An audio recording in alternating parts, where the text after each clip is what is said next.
Hi everyone, I'm Jeff Riddles, producer of Franchise Hockey Manager 2. Welcome back to our FHM2 stream. Unfortunately, for the second week in a row, we've run into some audio difficulties. Adam would normally be here talking with me, but he's having some microphone problems, so I'm actually going back now and re-recording the introduction to the show, so it's not completely incomprehensible. What you heard in the original version was me talking to myself for a while and long awkward pauses where I stared at the screen where Adam was actually answering me questions, but no one could hear him except me. So we'll get that sorted out next week, but for now I will just redo the first part of the broadcast so you can make some sense of what we were doing, and we'll just splice this into where we realized a problem occurred, and I just sort of rambled on from there and did the whole thing on my own. Hopefully next week, third time's a charm, and we'll get that right, and we'll be having a normal show at that point. Anyhow, where we left off last week, we had just finished going through the setting up the roster of the Winnipeg Jets. We're playing the 1979-80 Jets. That was their first year in the NHL after the merger between the NHL and WHA. As a part of that, the Jets and the three other teams, Oilers, Nordiques, and Whalers, lost almost all of their best players when they came back into the league. Obviously, a few exceptions, and Gordie Howe with the Whalers, Gretzky with the Oilers, and so on, and in our case, Bobby Hull with the Jets. But for the most part, the players whose rights were owned by NHL teams were strip-mined out of the WHA teams by the NHL, replaced via an expansion draft, and it was arguably one of the least charitable expansion drafts the NHL has ever done. And it's left the teams in pretty rough shape. I'm looking at the line screen for the Jets right now. If I sort this by ability, generally in FHM2, 3 stars is, so 3.0 in this column, is the sort of minimum level you'd want for an NHL regular. We've got one guy who's up to 3.5 stars, Morris Lukowich. He's the best player on the team, be doing most of our scoring this year probably. But you can see that there's really only maybe half the team has 3 stars, and the rest are sort of these AHL minor league level fill-in guys, or really young players who haven't developed yet, or the occasional retread from the WHA who's kind of past his prime. And we're making do with this. It's going to be a long, rough season, but we're going to take you through this step by step. Going to feature a different aspect of the game every week, and Adam and I will try to make something of this team. Real Jets finished 20th place out of 21, and they only made it that far because they had actually tied Colorado for last, but had one more win from them than them, so they weren't dead last overall. So we'll try and do a little bit better than that. We had set up the lineups last week. I had just shown you that how you can use the artificial intelligence assistant to set your lines. I had asked assistant there, and it'll reset them for me. Right now, I had all the autoplay options turned off, so I'm going to turn a few of those back on. I've got everything set up for the assistant right now. I'm going to go back and switch that over to human control, although I am going to switch scouting and training down to the assistant. Just for the first little while. We will get over to those topics eventually, but right now we want to focus on the lineups and the topic today, which is going to be tactics. So lines are set. I think I'm pretty happy with what we've got there. Seems fairly reasonable. And all right, well, we'll go ahead with this. Now, the screen I want to focus on today, and we'll play a game, and I'll show you how this can be changed during the game as well as prior to the game, but this is the planning screen where you can set everything up ahead of time. This is the tactics screen, and everything is built around the template system. Everything is controlled by the templates. When you load an individual template, that will load a set of instructions for all your lines and defensive pairs. When I go and to create a new one, if I want to create specific instructions that I want to use over and over again, I can do that via the Templates tab. And you can see on the drop-down menu, which is slightly cut off there, sorry. If I want to, I can create a new template or I can employ, which will give me a blank slate, and I can rename it whatever I want and make whatever changes I want. You can see in this case it's a blank template, so it's got everything identical. So we won't actually use this. And from there I can save it if I want to, or export it to a file, which I can then upload to another place and share with somebody else, who can then import it using the import template function. And if I wanted to pull what's currently on the tactics screen, I think I've got that. That was the balanced physical template. If I use the copy from tactics screen, that will just pull all the data from whatever's currently loaded on that screen, which is a bit of a shortcut for modifying it. But we will not do that right now. We will just use one of the defaults to begin with, and you can see that I've. Hang on a second. I think we might have a fix for this now, or at least lose Adam's box on the screen. Don't know if that'll do any better, but I'll give it a try.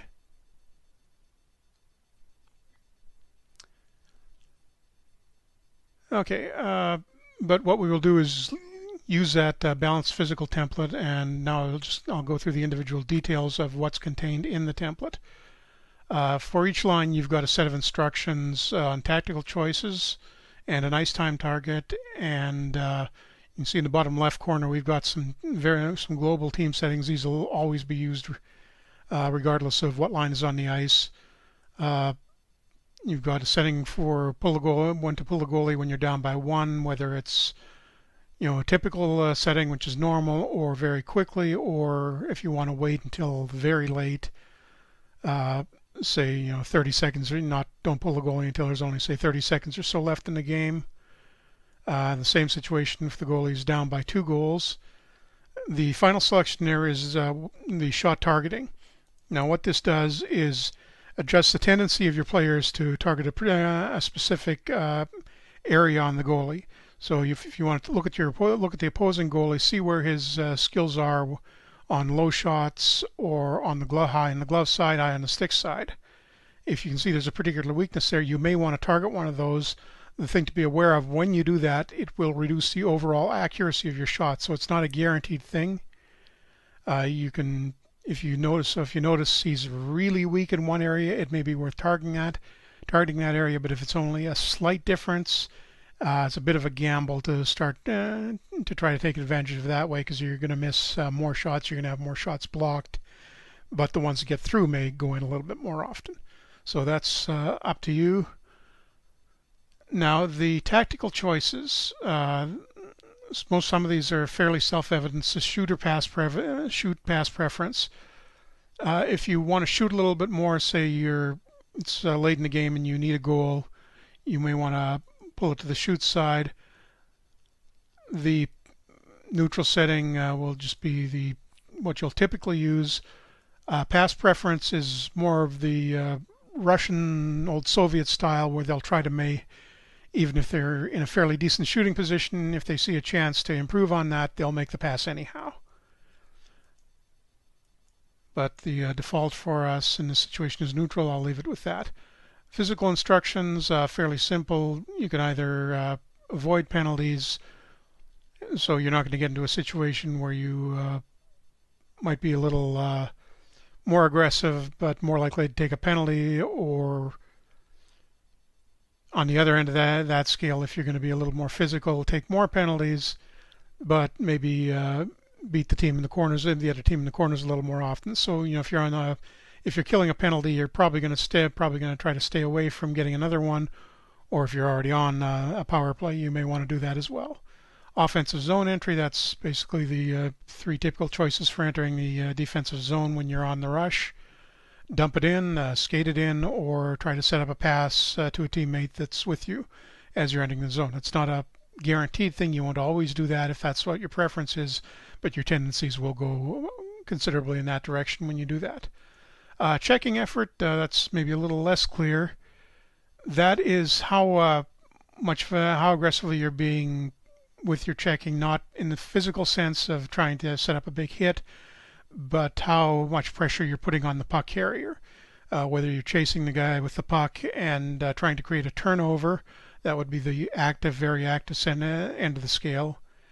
The other option would be a little more passive, sort of trap-like hockey, or well, not necessarily the trap, but any situation where you're going to be laying back a little bit, letting the offense come to you, and letting them make the first move, but keeping your guys in the position in the zone where you want them to be. So the active options will result in a few more takeaways from your side, but can go disastrously wrong if you're a little too aggressive, miss a check, the guy gets out of position, and gets into a screen, and somebody gets by you, and then you've got a big offensive chance for the team that's controlling the puck. Offensive risk-taking is sort of the flip side of the coin. When you're on offense, how much of a chance you're going to take if you're going to make a high-risk pass, going to try to beat guys one-on-one, that sort of thing. The higher risk you go, the better chance there is for a really nice outcome like a breakaway. But conversely, you may also do something dumb with the puck, depending on who you've got carrying the puck. If it's a guy who's not particularly skilled, not a particularly skilled puck handler, he may turn it over, and you can see a breakaway going in the other direction. And the higher you go on the scalars, the more of a chance there is of that happening. Finally, tempo is the speed you're trying to move the game along at when you have the puck. It doesn't really do anything when you don't have the puck, but when you're controlling it, if you want to slow the tempo down, your guys are going to take a few more seconds to make their play. They're not necessarily going to be more conservative with it. They will just be a little slower in making their decisions, and the clock will tick down a bit faster. It's something you want to do when you're ahead and want to protect the lead, or if you're killing a penalty. On the other hand, if you're down by a goal or on a power play, you want to speed things up a little and get as much action as you can in whatever time's available to you. That's when you want to go to the high or very high tempos. In this case, the tempo for the first line is a little higher, a little more high risk, and you can see that's what a typical setup and balanced configuration for the first line will look like. When we go to the second line, you can see it changes, so they're going to be playing a little more physically. They slack off a little bit on the risk taking. Down to the third line, that's going to be probably your checking line. They're going to be playing dump and chase when they go into the offensive zone, taking fewer chances there, and you can see from the low risk. And finally, you've got your fourth line, your grinders, where they're just going to be dumping it in. They're actually going to be fairly aggressive checking, but not taking a lot of risks. And this is sort of the line where we might want to vary things a little bit. You can see that we've got Hoyda and Mann down here. And remember, you can always see your selected line that will be going out there with that set of instructions. So Hoyda, Drouin, and Mann. That's one veteran and a couple of very physical players on the wing. I don't really want these guys taking any kind of offensive risk at all, so I'm going to bump that down to low risk for them. Maybe back them off a little bit on the checking, but other than that, I think that's fine. Well, we won't be trying to have them go full tilt either, so I'm going to set that to normal. Now, the other thing to be aware of when you're setting the lines, well, two things actually. These are set as 5-man units, with the exception, so on the first line, you'll see the first defensive pair set along with that. Same with the second line, same with the third line. The fourth line, since in an 18-man league where you're dressing 18 skaters, you're usually not going to have the third or fourth defensive pair. So that's just left blank, and whichever defensive pair that happens to be assigned to the forward line will get the typical instructions that belong to them. Now, the other thing I was going to mention, the ice time targets. This will set approximately the amount of minutes you want the even strength lines to play. Bear in mind that a lot of things can go not as planned over the course of the game. So the 22 minutes for forwards, 25 minutes for defensemen that you're seeing here isn't necessarily the number you're going to see at the game summary at the end of the game. Since the other team may wind up taking more penalties, your power play unit goes out a little bit more often. You may take too many penalties, and a certain player who gets a 10-minute misconduct or something, that's going to throw off your lines. The computer will adjust your lines for you to fill in for that, and so you may see some guys going up and down by a fairly considerable amount over the course of the game. But in general, that will govern how often your players are used, and you can see there's a little difference when I'm looking at the power play units. It's set up as a percentage. So the first 5-on-4 unit will use those forwards 75% of the time. The second will use them 25% of the time. So that means in general, roughly you're going to get your top unit getting about 3/4 of the power play time. And the defensive pairs will be split a little differently. The top defensive pair will be out there about 60% of the time, and the second one will be out about 40%. Same deal all the way through. You've got your 5-on-3 lines. And incidentally, as I'm going through this, we are going to add a few more options for line settings. You can see we don't have a 3-on-3 one right now, don't have a 3-on-4 one. Those are pulled actually out of the penalty killing settings or the 4-on-4 settings, depending on the exact situation. But we are going to add some, since we've had a lot of requests for them, we're going to add some explicit settings to have those a 3-on-3, specific 3-on-3 tactics and specific 3-on-5 tactics, or 4-on-5 tactics rather. But as you can see, the same thing. That's the third penalty killing unit. It's only going to get about 20% of the time.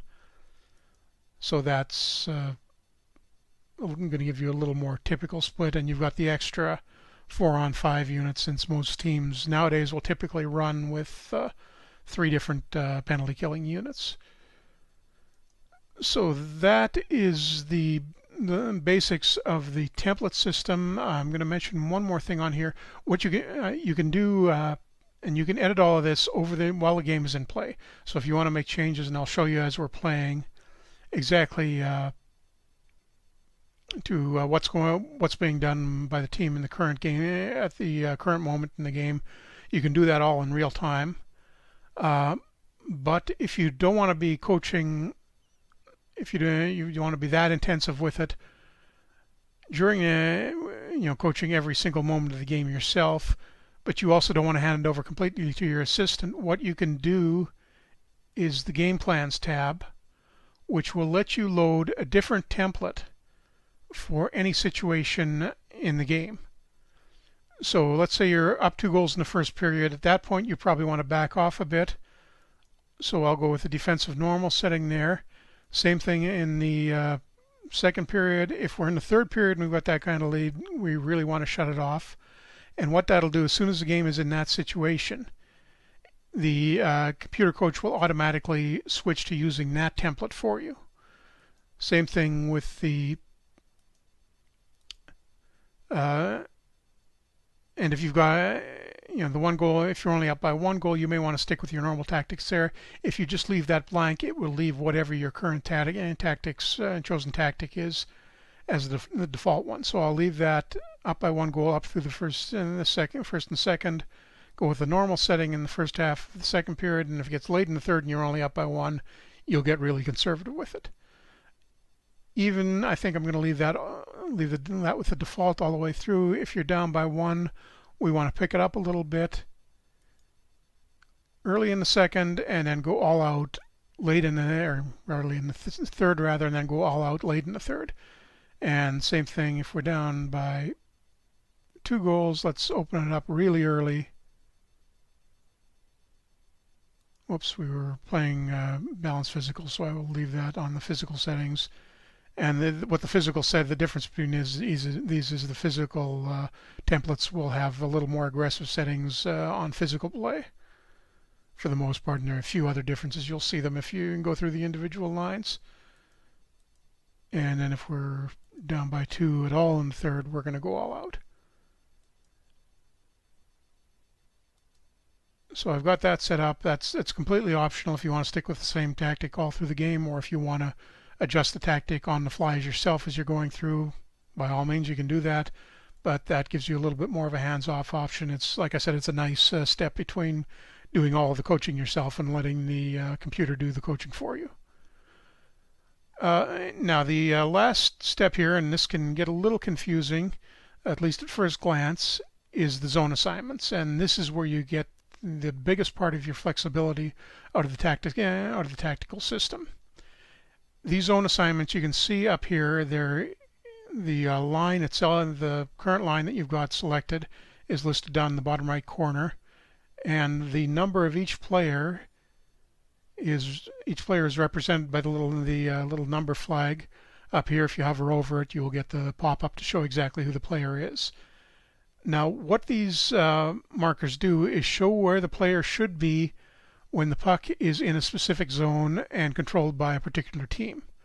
So in this case, this is the offensive settings that it's showing right now. That means your team is in control of the puck. And as you can see from the pop-up there, the left side of the diagram is always the defensive zone of the puck-carrying team. So in this case, your team is on offense, so your team has the puck. And the zone that's currently selected, you can see when I click it around, the yellow highlight is the one we're looking at the moment. That means the puck is back in the corner of your own defensive zone on the left side. And whoever has all the players on your team have a spot designated to go to in that situation. Now it may be the case that that one of these players is the puck carrier. If it's Scott Campbell, the defenseman who's normally assigned to that zone, that's fine, he's in that zone. But say it's Lukowicz, he is actually considered to be back in this zone as well. But the other players will try to go to their assigned zone. Now, if you want to, what you can do here is make some choices about what your players want to do in each particular, when the puck is in every situation. So what we've got going on here is if the puck's in the back left zone, the left defenseman is going to go back there to either assist the puck carrier or move it himself. His defense partner is going to cover the front of the net.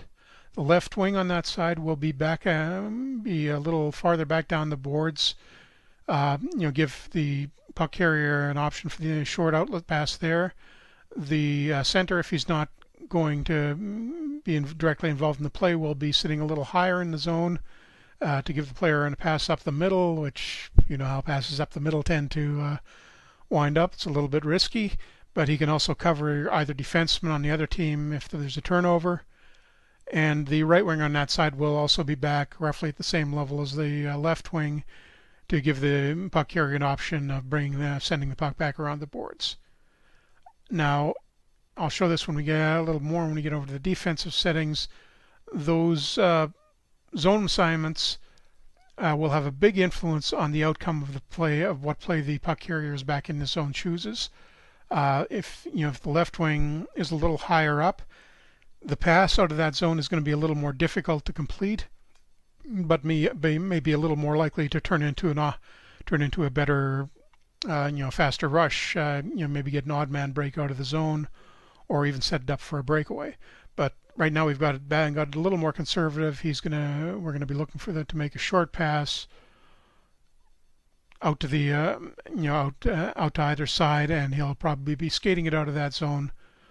But when the next segment of the play begins, the puck, if it's gone to the winger, he's going to be back in this zone here, and you can see at that point, it hasn't changed. We've got a fairly conservative settings here. Let's say the defenseman decided to skate out, got into this zone. You'll see the winger has moved up a little bit, as both wingers have. The center and the defenseman have roughly kept their positions. We're not trying for a big breakout. This way, if I keep moving it up, and we'll just say under this circumstance, we'll just for the sake of argument assume it's the defenseman is carrying the puck all the way up. You'll see the players moving up, pretty conservatively. The EA marker, incidentally, is for extra attacker. That only becomes active if you've got your goalie pulled and there's a sixth skater on the ice. But for the most part, we're just looking at a 5-on-5 setting. And you can see as I move the puck up the ice and get eventually into the offensive zone, if we're sitting with the puck in the offensive zone at this point, the center will actually, under this tactic, the center will go back behind the goal and set up a passing option there. The right wing will be moving to the front of the net, and the left wing will be on the same side of the boards as the puck carrier is. Bear in mind that's a fairly wide zone, so he's not necessarily right up against the boards. He may be trying to set up something a little closer to the face-off dot and give the defenseman passing opportunity there, playing for trying to set up a screen. Although actually I shouldn't say screen, because the way the game works, the screens will typically come from the guy in this middle zone here. So if you want to have a couple, if you want to set up, if you've got a guy who's particularly good at screening the goalie, you'll see that in his ratings. If you pull them up, you probably want to have him in the middle in this zone. Now that you can see, if I move it around, for the most part you're going to stay with this is a fairly conservative not extremely conservative offensive setting, but it's not too creative. It's a it's a good one for simulating the 70s, 60s, 70s, 80s style, where you didn't have quite as much of the Russian influence yet, and you didn't have a lot of guys crossing the zones. I mean, they were getting it to it at this point, but you still, on a lot of teams, I mean, the Oilers were definitely doing it, but a lot of teams were playing the older, more conservative style, and that's what this one tends to look like. Now, going back to the other side of the coin, the defensive settings. This is the setting that's used when the other team has the puck. Now, what you'll notice right away is the zones are flipped. The left side, which was your defensive zone when you had the offensive settings tick, which means you had control of the puck. This is now the other team's defensive zone. And you can see, if you look at it, you can tell because your right wing is deep in the zone. The other team is carrying the puck back in their own end. You've got a winger going down, pressing that. Your defenseman is back along the boards, trying to cut off the clearing attempt. Your other defenseman has gone a little towards the center of the ice. Your winger is playing back a little farther along the boards, being conservative, leaving a little bit of open ice there, but making sure they can't clear the puck all the way around. That way he'll be in a position to cut it off there. And your center is still sitting in front of the net on the off chance you've got a turnover. Now, there are a lot of different things you can do defensively. If you want to put a little more pressure on the puck, what I can do is move my center in, so you've got two guys on the puck carrier in that zone. Now that's going to open up a lot of space in these in front of the net and along the wings, assuming you haven't got an extra attacker out. It's going to be a little easier for the puck carrier to make a short pass on to either side, since if they've got a player in that zone, he's going to be he's not going to have somebody checking him, or at least he's not as likely to have somebody checking him. If there's a pass into that zone, the way the game works internally is the players who are still close to who are supposed to be close to that zone, in which case it's Melrose, Wilson, and Lindstrom, your center, your right wing, your right defenseman, will have a chance to influence the play that's going into this zone. It just won't be as strong of a chance as it would if they were by default in that zone. And that will also depend on their defensive skills, particularly the defensive read and the positioning attributes. So those are two things you want to keep in mind when you're setting up defensively. If you've got a guy who's really weak in those two attributes, you shouldn't probably expect him to be doing too much in the way of covering multiple zones. And in that case, you may want to, if we had, actually, I can give you a good example of that here. If I go down to the third line, see number 34, and we'll move it back into the other team's offensive zone, which is our defensive zone now. I know it takes a little bit of getting used to. Once you think about it for a bit, though, it'll make a little bit more sense just getting oriented on this screen. But when the puck is deep in this zone, what we're doing by default is giving the defenseman who's back in this corner, who happens to be Plantery, who's the youngest defenseman on the team, and not all that great in defensive skills at this point. We're pulling the center back to give him a little more help in this zone. We've also got the winger, Marsh. Instead of sitting far up the boards, he's right along the near boards, giving him a short pass option. If he happens to get the puck turned over, he's going to be cutting off the pass to since the other team has the puck at this point, he's going to be, cutting off that pass for them. Same thing, the other defenseman has the front of the net, and the winger on the far side has come over to the middle of the ice, and he's covering effectively any player that's up near the blue line or the top of the face-off circles. So he has a lot to do. He's probably not going to be able to cover any of these zones quite as well as if he had a little bit of help. If I had pulled up, say, Marsh up into this zone, he would be more likely to cover if the puck went into the zone I've just clicked into, the one near the blue line. And Moffat, the winger, would only have these couple of zones to cover, so he wouldn't be stretched quite as thin. Generally, it's the more empty zones you have, the bigger chance you're taking that the puck-carrying team will be able to complete a pass into that zone. So you can see how on a power play, or rather when you're killing a penalty, you've only got the 4 players. It tends to open up more empty zones, and if you've dropping back into the tight box where you've got 2 guys in front of the net, and let's say the puck is back at the point, you've got 2 players in closer to the net, 2 players farther out. You've got everything behind the net is wide open. You've got the far boards are pretty much wide open. It's easier for the puck carrying team to move the puck around that way without interference from your players. And if you're on the 3-on-5, now you've got 1, 2, 3, 4, 5, 6 zones with no guy in them. But in default, it becomes very easy to move the puck over to the other side of the ice. And you're going to have, say if the puck winds up over there, you guys are then trying to come across the ice. It's a lot easier for the offensive team to move the puck around and generate scoring chances.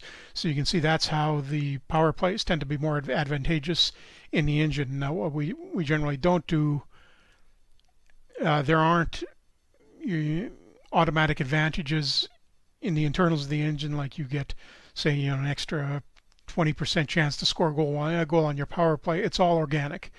It's all controlled by the positioning of the players. If you've got an empty zone and you've got more empty zones on the power play, it's easier for a guy to get into scoring position or make a pass that puts another player into scoring position. That's how you take advantage of the power play in this zone. So you can see the usefulness of setting up effective tactics and finding good special teams tactics. I think that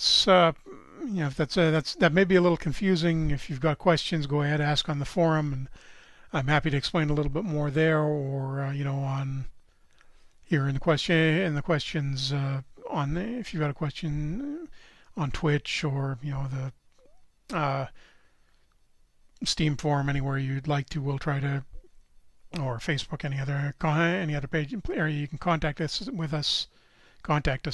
happy to answer there. And I think that is pretty much the description of the tactical system. What we'll do now, go back to our roster and up to the play screen. We've got a game today. We're first in, it's the first NHL regular season NHL game in the Jets' history. Playing Pittsburgh, wasn't a bad team at this point. I will just go ahead and start that. And you see we get the game preview. They were it wasn't a great year for the Penguins, if I remember correctly. They picked up a little bit in 1980-81. They were good for a couple of seasons before they fell apart and eventually made the Mario Lemieux pick. You can see Randy Carlyle, who eventually became Jet, but this year was just getting started with the Penguins. He was a Leaf cast-off and wound up winning a Norris Trophy eventually, but at this point wasn't really that proven. Greg Millen, fairly young goalie in goal. The game fast, you can see that first line is listing everybody who's about to play their first NHL game. So which is, probably a good half of my roster is like that. So it trails off and gives you a couple of players who are currently close to milestones. Bobby Hull is about to get his 550th assist. Might get that tonight.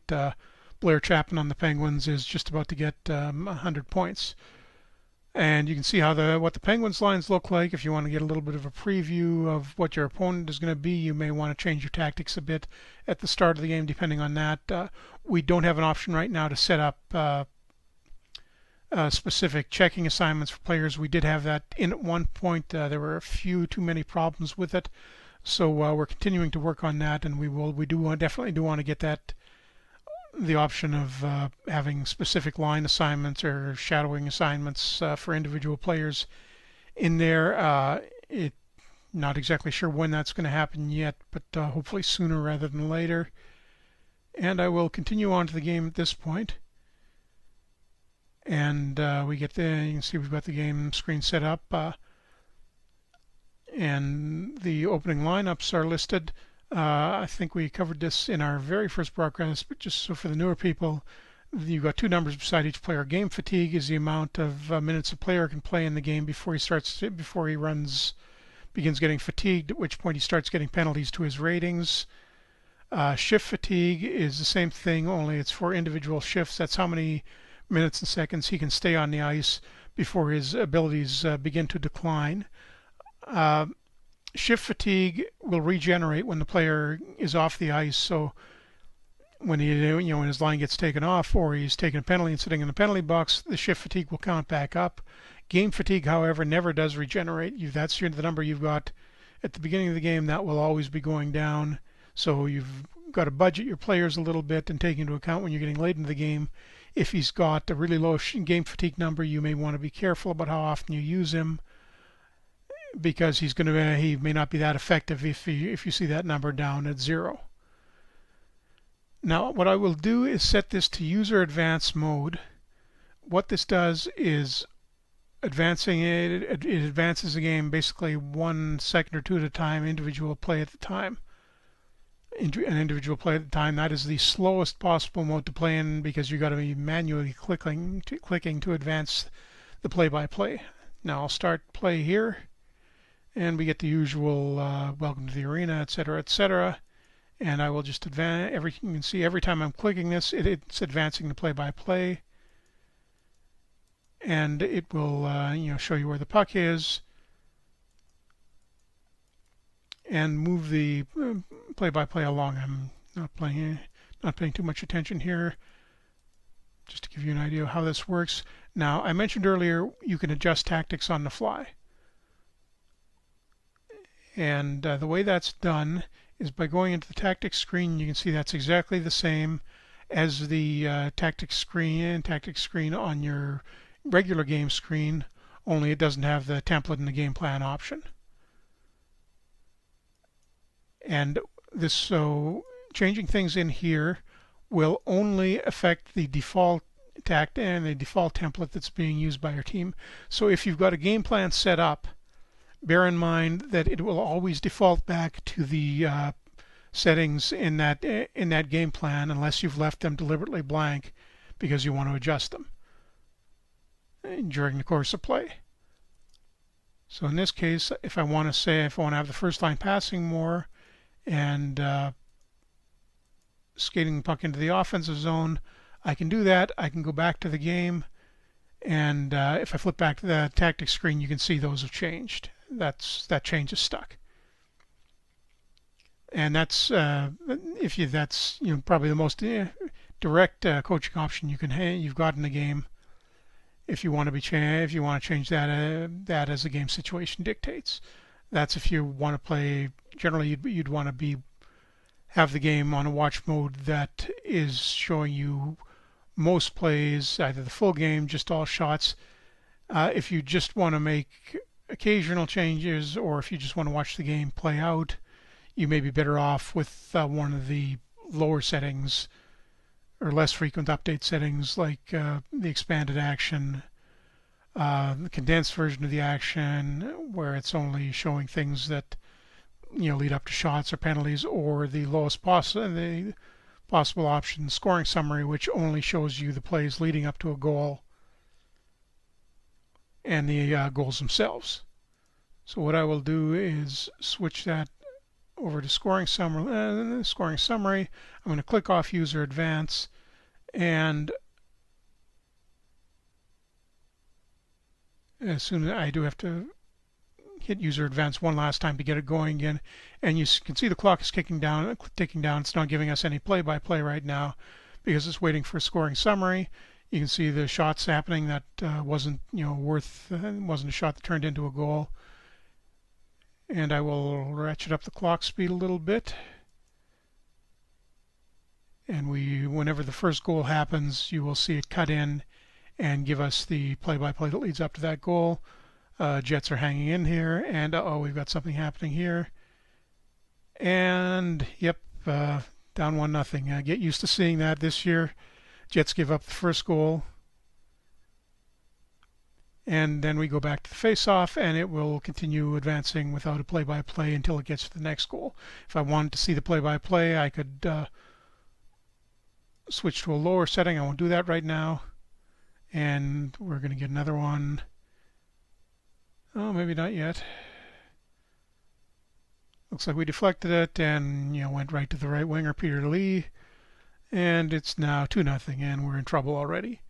And if you remember back when we set the game plan up, what the AI coach will be doing now will be setting, or at least the AI assistant, you haven't got the actual AI coach turned on who would make full-scale changes to the game and to the game plan during the course of the game.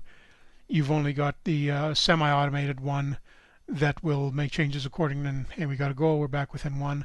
But while we were down 2-1, he would have shifted to the more offensive plan that was specified in the game plan. Now he's backed off a little bit because we're only down by 1 goal. And if I want the play-by-play to move along a little faster or slower, I can also do the. I can also change this. That will just change the pace at which the play-by-play appears. Or if I want to, if your eyesight is not great like mine and you want it to be a little slower reading it, do the same thing. We're at the end of the first period now. I will do the same thing. Crank up the speed a little bit, and we'll just watch this play out, see what happens, wait for another goal. Maybe we can get through a period without letting one in, but with Hamel and goal in, I wouldn't really count on it. You can see in the bottom part of the screen the lines are changing in fairly realistic intervals. Guys are taking 30 to 60 second shifts. Right now it tends to use, and thank you, Pierre Hamel. That's down 3-1. Great debut for the Jets. Right now, as I was saying, you can it will do the shorter shifts that are a little more characteristic of hockey in 2015. Eventually, I want to get that so we've got the shift lengths reflect the actual usage, historical usage. So when we get back to really early years, like say the 1920s, 1930s, it's a much different game because you've got a slower paced game. Guys are staying out for ridiculous amounts of time. You're seeing 5+ minute shifts and teams only having 2 lines apiece. And let's see, we're down 3-1 into the third. It's not doing that right now. You'll get fairly typical. You'll get something closer to a modern style in all areas of play. But the way that the match engine is designed, it's flexible, and we will be able to do that eventually. And let's run this out, and I can see we're running a little late on the clock here. So we will just get out of this game. We'll see how badly we lose this.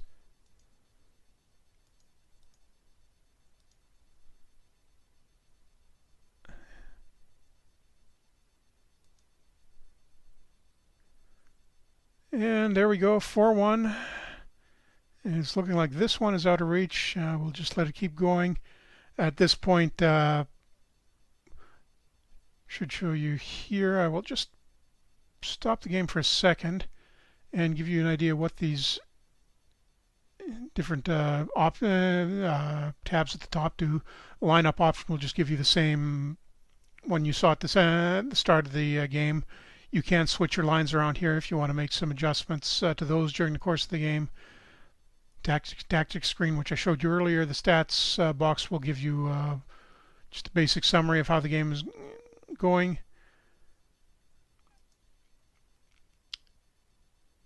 And finally, you've got the box score, and this is the one you may want to pay a little attention to in the course of the game, because you can see the game rating down here. You can tell who's having a rough game. We've got a couple of defensemen who are doing really well, up in the 78, 60, but a couple of guys who are under 50, and it's a young defenseman, Waters and Planter. Tim Waters went on to a pretty good career, but he's ready to be. This is literally his first NHL game, if I remember right. He's got he managed to pick up an assist, but he's -1, and you can, if you want to go through this, say in the second period or so, and have a look at who's struggling, you may want to check that and make some changes to either your lines or your tactics based on that. But I'll leave it as it is for now, since we're probably beyond hope. And let's wrap this game up. I will play it out.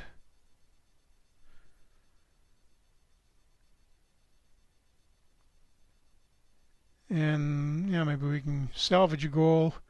At least we kept the shots relatively even. This is a considerably better team than us, even though the Penguins don't really have any super. Hey, there we go, 4-2. We're back a little closer, and we will probably pull a goalie at the end, which will more than likely lead up to no, it didn't. No empty net goal for the Penguins. Final score 4-2 Pittsburgh. I will end the game. And if I wanted to, you can see that we've now got the result in 4-2, and it's pretty much the same screen as we just saw. Gives you all the stats. You can dig through that and see if you had any particular problems. Anybody who really stood out. Did we at least get a star? Okay, Morris Lukowicz got second star for a goal. I mean, we are the home team, so maybe a little dubious, but we'll take it. And that, I think, will give you an idea of how the tactics work, how you can set up templates, how you can set up a game plan if you want to do it, if you want to play the game that way. As I said last week, you've always got the option of setting your lineups and tactics to team control, letting the AI do it. And every one of the screens, the roster screen, you got the option set to have the AI set up your whole organization, or the assistant can set up your lines, and he'll do tactics as well if you do that. So you've got very different levels of control you can have. You can either do it all yourself, have the AI do it for you, and these, even if you've got it, you've set everything to do it yourself. You've always got the option of referring back to the computer and seeing what it thinks. You can probably do a little bit better on your own.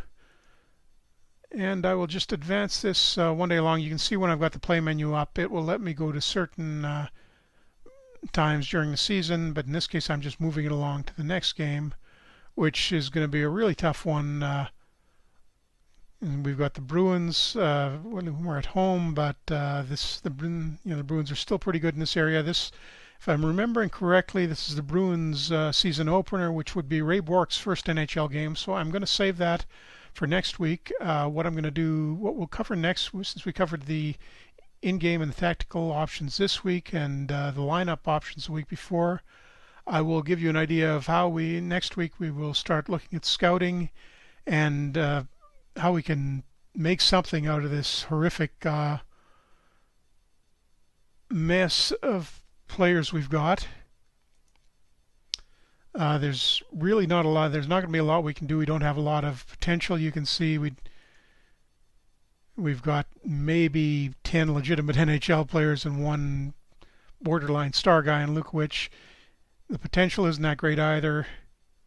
You can see Dave Christian here, just because of the way I mentioned this last week, the way historical mode works. Christian would have been on the Miracle on Ice team at this point, leading up to the 1980 Olympics. Instead, he's with us right from the beginning of the year, so that's kind of nice. But what we're going to look at, and what we'll look at next week, is maybe how to pick up a few prospects, maybe salvage a player or two who can help us immediately, pick up a cast-off who somehow made it through the expansion draft, or grab a free agent if there are any decent ones available. But honestly, just taking a quick look at the free agent screen, not really a whole heck of a lot there, but maybe we can pick up somebody. There's one or two younger guys who might be worth signing and can help us a little bit in the short term. But I will get into all of that and scouting and acquiring players and all that next week. I think we're running a little past our allotted time, so I will cut it off at this point. Sorry, I think we'll try to sort out the audio problems again next week, so Adam, we can actually hear Adam and me at the same time and don't get the echo we did the week before. We will get there gradually. If you're interested if you haven't bought the game yet, if you'd like to buy Franchise Hockey Manager, you can find out more information on us on our Facebook page, which is Franchise Hockey Manager. Just search for that. On Twitter, our Twitter address is @FranchiseHockey, all one word. Our YouTube website is under the company name OOTDevelopments. And of course, there's the company forum and website are OOTPDevelopments.com. Any information you want to find on Franchise Hockey Manager or Out of the Park Baseball or other game will be there. If you want to ask questions here on the stream, feel free, or contact us via Twitter, Facebook, any other way you'd like. We're always happy to help you out with that. And with that, I think I will call it off for tonight, and we will be back next week covering how to improve this god-awful 1979 Winnipeg Jets team. Thank you for listening, and on behalf of Adam, who hopefully we will be able to hear from next week, and myself, have a good night and enjoy the game.